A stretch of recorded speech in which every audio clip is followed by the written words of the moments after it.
Today,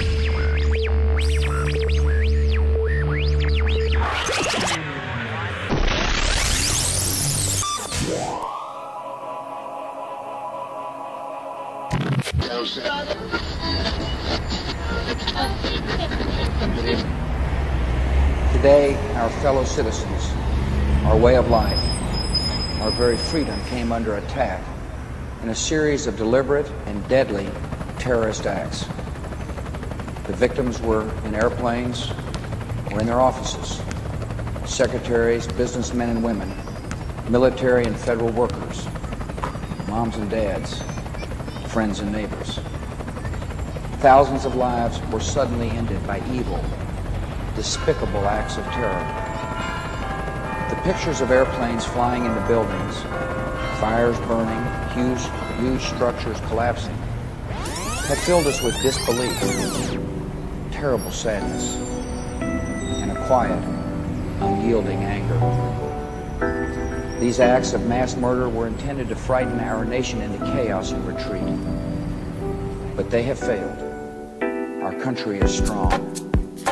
A great people has been moved to defend a great nation. Terrorist attacks can shake the foundations of our biggest buildings, but they cannot touch the foundation of America.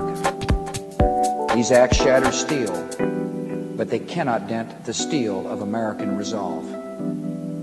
America was targeted for attack because we're the brightest beacon for freedom and opportunity in the world, and no one will keep that light from shining.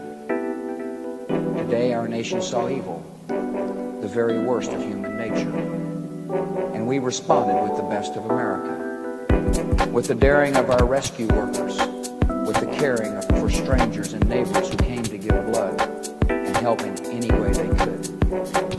Immediately following the first attack, I implemented our government's emergency response plans. Our military is powerful, and it's prepared. Our emergency teams are working in New York City and Washington, D.C. to help with local rescue efforts. Our first priority is to get help to those who have been injured and to take every precaution to protect our citizens at home and around the world from further attacks. The functions of our government continue without interruption. Federal agencies in Washington, which had to be evacuated today, are reopening for essential personnel tonight and will be open for business tomorrow. Our financial institutions remain strong, and the American economy will be open for business as well. The search is underway for those who are behind these evil acts. I've directed the full resources of our intelligence and law enforcement communities to find those responsible and to bring them to justice. We will make no distinction between the terrorists who committed these acts and those who harbor them. I appreciate so very much the members of Congress who have joined me in strongly condemning these attacks. And on behalf of the American people, I thank the many world leaders who have called to offer their condolences and assistance. America and our friends and allies join with all those who want peace and security in the world, and we stand together to win the war against terrorism. Tonight I ask for your prayers for all those who grieve, for the children whose worlds have been shattered, for all whose sense of safety and security has been threatened. And I pray they will be comforted by a power greater than any of us, spoken through the ages in Psalm 23.